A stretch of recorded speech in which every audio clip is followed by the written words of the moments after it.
심리학자 에드 디너라는 분이 행복 연구를 했는데 거기 보면 행복한 사람들의 공통점이 있답니다. 그 중에 하나가 외부의 이벤트에 의존을 덜 한다는 얘기예요. 생일을 별로 크게 의미 두지 않는 사람들은요, 이미 일상에서 내 존재의 의미를 충분히 확인하고 있기 때문에 내 생일 굳이 챙겨야 되나? 그 생각 자체를 잘 안 하게 된다는 뜻입니다. 결국 더 중요한 건 평소의 마음이 중요하다 잊지 말았으면 좋겠습니다. 안녕하세요. 한창수입니다. 우리 마음정비소에 잘 오셨어요. 오늘 하루도 편안하게 보내셨나요? 교수님, 자기 생일에 딱히 매색하지 않고 조용히 넘어가는 사람들이 있잖아요. 대인 관계는 원만한데 혼자 있는 걸 편안해하는 스타일이기도 하고, 이런 사람들에게는 어떤 특징이 있는 걸까요? 자기 성격에 달린 거긴 하죠. 저 같은 경우는 사실 시내 한가운데 한옥마을에 어린 시절을 보냈는데, 그 동네는 어른들은 생일이 있으면 동네 사람들도 부르고 친척도 불러서 밥도 같이 먹고 그랬는데, 아이들은 딱히 생일 잔치를 안 했던 것 같아요. 주변에 동네에 사는 부잣집 아이들 생일 잔치 때 친구들 초대하면 생일 잔치할 때 뭐 연필 한 타짜씩 들고 가서 선물해주고 밥 얻어 먹고 오고 그랬었던 기억이 납니다. 방금 하신 질문이 참 흥미로운 게, 내 생일을 어떻게 보내는가, 그 사람이 본인 스스로를 어떻게 인식하고 있는가, 그거를 반증하고 있는 것일 수 있기 때문에 그래요. 자기 생일을 조용히 넘기는 사람들의 특징을 보면요, 이런 분들은 우선 외부의 검증에 대한 의존도가 낮은 사람들이에요. 자존감이 높은 분들이죠. 내가 자존감을 높이기 위해서 밖에 사람들이 나를 우쭈쭈 해주는 게 필요 없는 사람들입니다. 사실은 생일을 크게 챙기려는 심리 중에는 뭐가 있냐 하면, 적어도 이날만큼은 나를 좀 특별히 대우해주고 미역국, 생일 케이크 정도는 최소한 있어야 내가 좀 대접을 받지라는 그런 욕구가 있기 때문에 그렇거든요. 우리 아빠들 그렇잖아요. 그 자체가 나쁜 거는 절대 아니에요. 인정 욕구라는 건 기본적으로 아주 정상적인 인간의 본능이니까. 근데 생일을 별로 크게 의미 두지 않는 사람들은요, 이미 일상에서 내 주변에서 내 존재의 의미를 충분히 확인하고 있기 때문에 내 생일 굳이 챙겨야 되나? 그 생각 자체를 잘 안 하게 된다는 뜻입니다. 저도요, 제 하는 일이 좀 재미없고 지루할 때는 제 생일날 미역국 아침에 안 끓여주나? 저녁에 자녀들이 와서 생파 안 하나? 막 이런 걸 기다리는데, 정말 바쁠 때 있잖아요. 어디 가서 강의도 정말 많이 하고 정말 바쁘게 제 일을 하고 있을 땐 저도 모르게 제 생일 잊어버리고 지나갈 때가 있거든요. 하루하루 자신의 일에서 보람을 느끼고 일상의 소소한 순간에서 스스로 충족감을 느낀다면 특정 날짜, 특정 이벤트에 확인받을 필요는 별로 없는 거죠. 그게 뭐랑 비슷하냐 하면, 평소 엄마한테 사랑 많이 받고 잘 먹고 다니는 사람들은 먹을 때마다 먹는 거에 집착 안 하잖아요. 그거랑도 좀 비슷해요. 심리학자 에드 디너라는 분이 행복 연구를 했는데 거기 보면 행복한 사람들의 공통점이 있답니다. 그 중에 하나가 외부의 이벤트에 의존을 덜 한다는 얘기예요. 즉,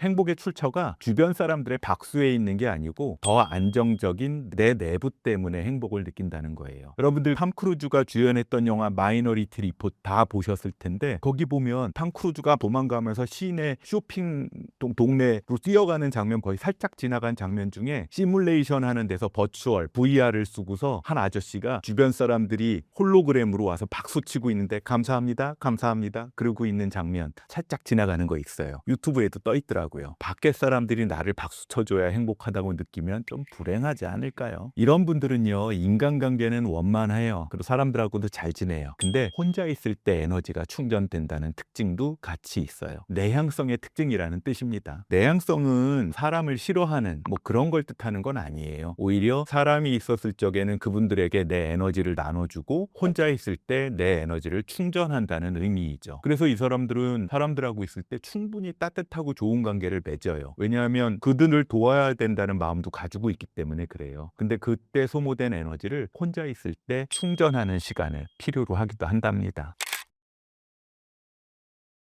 반대로 커플들을 보면 기념일을 너무 자주 챙기다가 오히려 싸우는 경우도 많잖아요. 기념일을 안 챙길수록 건강한 관계가 된다는 게 사실일까요? 뭐 싸우는 분들도 봤는데, 그렇다고 기념일을 안 챙기면 너무 섭섭하지 않을까요? 반은 맞고 반은 틀리는 것 같아요. 좀 더 정확히 말씀드리면, 기념일을 챙기는 숫자보다 더 중요한 건 그 기념일을 왜 챙기는지, 그 방식과 동기가 훨씬 더 중요하다는 얘기죠. 사실 커플이라고 하면 썸을 타고 있거나 연애 연애 초기에 있거나 이런 사람들이 커플인 거잖아요. 이런 커플들은 결혼을 했다고 해도 관계가 충분히 무르익지 않은 상태여서 그걸 확인하는 작업이 기념일 챙기는 거일 수 있겠죠. 반짝반짝거리는 거 받으려 그러고. 기념일이 갈등의 원인이 되는 경우들을 이렇게 들여다보면 대부분 기념일을 안 챙겼기 때문이 아니라 그 기념일을 핑계로 나를 위해서 나만을 위한 뭔가를 만들고 나만을 위한 뭔가의 선물을 마련하고 그런 기대, 그걸 가지기 때문에 현실하고 맞지 않는 경우가 있잖아요. 그 기대와 현실의 차이 때문에 빚어지는 경우가 더 많은 것 같습니다. 이날은 특별한 날이기 때문에 당연하게 나를 특별하게 해줘야 돼 라는 기대를 하죠. 이걸 암묵적인 기대는 말은 또 안 해. 말하면 내가 좀 너무 낮아 보이니까. 근데 상대방은 그 기대를 모르고 있을 수도 있고요. 너무 바쁘거나 돈이 없어서 충족시키지 못할 수 있거든요. 그럴 때 상처도 생기고 갈등도 생깁니다. 기념일을 자주 챙기는 게 나쁜 건 아니에요. 챙길 수 있으면 챙기고 축하하는 거는 당연하겠죠. 이날 나를 잘 챙겨줘야 나를 네가 사랑하는 거야 라는 식의 조건부 방식으로 기념일을 챙겨야 된다고 하면 그 상대방은 어떻게 느낄까요? 기념일이라는 건 나의 의무가 될 거고 스트레스가 되겠죠. 그러면 결국 그 관계 자체가 피곤하게 느껴질 거예요. 솔직히 얘기할까요? 제가 만약에 젊은 남자다. 근데 만약에 저 썸 타는 커플이 그렇게 막 챙겨달라고 그러고 막 의무를 나한테 지운다? 어우, 전 도망가고 싶을 것 같은데. 근데 반대로 기념일을 거의 챙기지 않아도 서로가 일상에서 서로를 충분히 사랑하고 있다고 느낀다면 그 관계는 매우 건강한 관계인 거죠. 기념일은 무슨 역할을 하냐 하면 필요할 때 그 사랑을 한 번 더 확인하고 서로 그 사랑을 북돋아주는, 불이 잘 타고 있는데 불 더 잘 타라고 장작 하나씩 더 얹어주는 역할을 하겠죠. 평소 사랑을 잘 받으면 굳이 확인을 안 해도 되는 거랑도 비슷하지 않을까 합니다. 만약에 기념일을 잘 못 챙긴다면 그건 게으른 건 아니에요. 사랑이 식은 것도 아니고요. 그냥 기념일이 없어도 우리는 특별한 관계를 유지하고 있다라는 자신감의 증거이기도 합니다.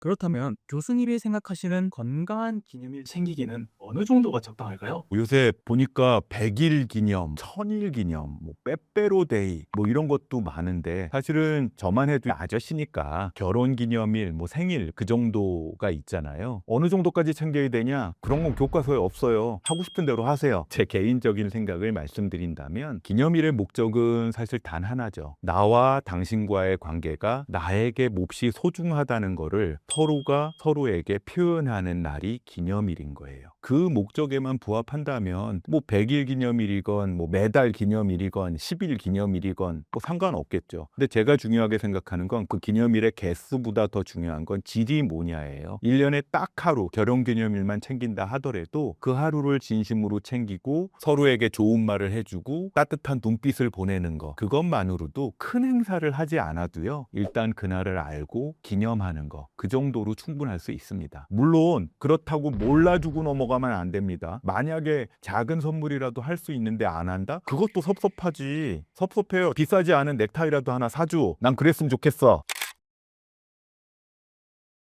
그럼 교수님은 결혼 기념일 까먹으신 적 있으세요? 그런 건 왜 물어봐요? 왜 없겠어요? 오래전에 너무 바쁘고 출장 갔다 오느라고 날짜는 알았는데 모르고 훅 지나간 적이 있었어요. 심지어는 그 해에는 부인 생일도 잊어버렸었어요. 그래서 너무 미안했는데 다행히도 나보다 하회같이 너그러운 제 부인께서 저를 용서해 주신 적이 있죠. 이게 너무 큰 행사를 하지는 않더라도 일단 특정 기념일, 특히 생일이나 결혼기념일 같은 건 굉장히 중요하잖아요. 저는 그렇게 생각해요. 그날을 알고 알아봐주고 기념하는 건 필요합니다. 작은 선물이라도 할 수 있으면 좋아요. 저도요, 좀 알아봐주고 그리 비싸지 않은 손수건이나 넥타이라도 하나 사줬으면 좋겠어요. 알겠죠, 뭐? 그렇지만 그것보다 마음이 더 중요하다는 거. 제가 특히 강조하고 싶은 거는요, 기념일이 아닌 날들, 그런 날들의 소소한 챙김이 더 중요하다는 얘기예요. 기념일 잘 챙기고 다이아몬드 반지 사준 뭐예요? 평소에는 욕하고 때리는 남편들이 있는데. 특별한 날이 아닌 오늘 저녁에 힘들었지 여보, 오늘 하루는 어땠어? 그러면서 사랑하는 눈빛을 보내주는 거, 상대방이 좋아하는 따뜻한 커피를 아무런 이유 없이 그냥 하나 사오는 거, 아침에 출근하는데 출근길에 가져가라고 늘 들고 다니는 물병에다가 물 하나